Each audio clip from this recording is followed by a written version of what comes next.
ჩინური გავლენები, ეკონომიკური დამოკიდებულება და ანაკლიის სპორტი. კომუნისტური ჩინეთის გაძლიერება საქართველოში ამერიკული მედიის ყურადღების ცენტრში ექცევა. New York Times-ი წერს, რომ ანაკლიის ჩინელებისთვის გადაცემა პოლიტიკაში დიდ არეულობას იწვევს და პორტის მთავარი ბენეფიციარი რუსეთი გახდება. ამერიკულმა გამოცემამ შეისწავლა პროექტები, რომელთა წყალობითაც ჩინეთმა ნელ-ნელა გაიძლიერა გავლენები. ანაკლიის სპორტი საბოლოო წითელი ხაზია. აქ ჩინეთის როლი დასავლურ ინტერესებთან სრულ წინააღმდეგობაში მოდის. ქართული ოცნება ყველაფერს აკეთებს იმისთვის, რომ მისი სტრატეგიული, პრაქტიკულად მთელი სტრატეგიული ქონება, რაც კი გაგვაჩნია სტრატეგიული გეოგრაფია, ასე ვთქვათ, აჩუქოს ჩინეთს. ამ რეგიონში ჩინეთის ფეხის მოკიდება, რა თქმა უნდა, მხოლოდ რუსეთის ინტერესებშია. არ ჩანს არავითარი წინაპირობა იმისი, რომ დღეს ჩინური მხარე მზად იყოს დიდი ინვესტიციისთვის. მთელი ეს აბსურდი ემსახურება იმას, რომ ფორმალიზება მოხდეს გადაცემის, მათ ხელში ჩაიგდონ პორტი. ჩინური კომპანიები მოდებული არიან ყველა სტრატეგიულ ობიექტს საქართველოში. ქვეყნის მთავარი მაგისტრალით დაწყებული, რუსეთთან დამაკავშირებელი ახალი გზით დასრულებული. მხოლოდ რიკოთის მშენებლობა 1 მილიარდი დოლარი ჯდება. ფული ხშირ შემთხვევაში საეჭვო რეპუტაციის ჩინურ კომპანიებთან წავიდა, მაგრამ რეალურად პროექტს დასავლური ფონდები აფინანსებენ.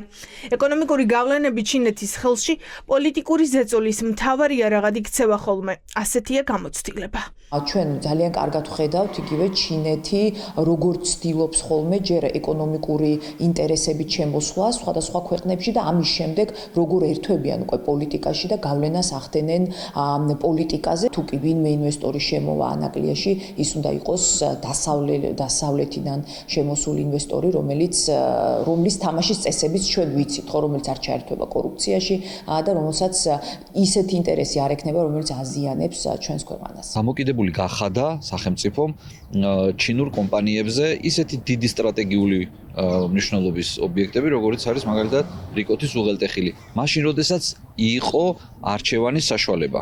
საერთაშორისო საფინანსო კომპანიებიდან მოზიდული თანხებს ვაძლევთ ჩინურ კომპანიებს.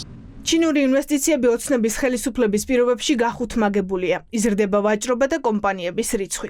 ახლა მთავარი უკვე ანაკლიის სპორტია. გეოპოლიტიკურად სტრატეგიული ობიექტი, რომელშიც დასავლურ და ამერიკულ ინვესტიციებს უსაფრთხოების გარანტიების მოტანა შეეძლო. პორტის ჩინეთის ხელში აღმოჩენა კი პირიქით. საქართველოს უსაფრთხოების რუკის მიღმა ტოვებს. ეს მხოლოდ ოკუპანტი რუსეთის ინტერესებშია.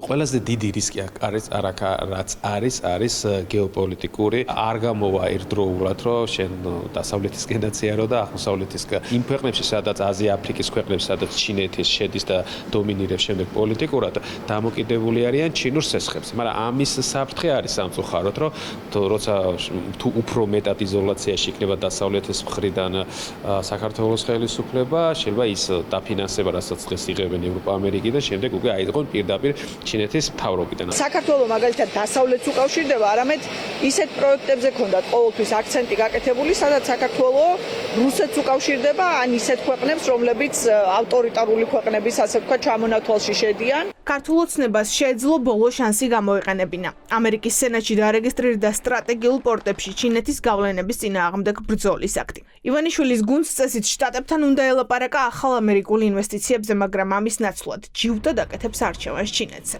როგორც ჩანს, ოცნებაში ანაკლიის საკითხი აწუხებთ.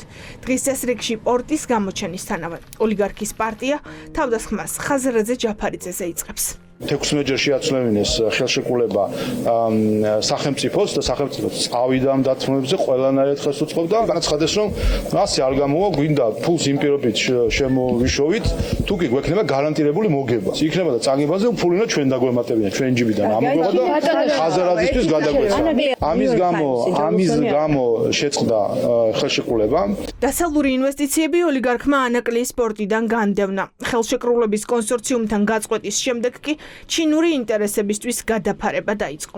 ხაზარაძე ჯაფარიძის გუნდში პირდაპირ ამბობენ, რომ ოლიგარქმა კრემლის დავალება შეასრულა. ყველა კომპონენტი იქნა თავმოყრილი. მათ შორის კაპიტალის მოთხოვნაც კმაყოფილდებოდა მანამ სანამ ბიზნა ივანიშვილის დავალებით არ დაიწყო მამუკა ხაზარის და ჩემი ცილისწამრული კამპანია ფულის გაცეცრებასთან ვითომდაც დაკავშირებით სინამდვილეში ეს იყო პოლიტიკური დაკვეთა. თქოს ვინმე გარანტირებულ მოგებას ითხოვდა სახელმწიფოსგან. სანამდე შეიძლება დაეცე ადამიანი, რომ ესეთი ცილისწავება გაავრცელო. ამერიკა ჩინური გავლენების წინააღმდეგ მუშაობას იწყებს. შავი ზღვის მნიშვნელობიდან გამომდინარე, შტატების ყურადღების მიღმა არ უნდა დარჩეს ოცნების რეჟიმის მცდელობა, საბოლოოდ ჩინეთს მისცენ პორტი.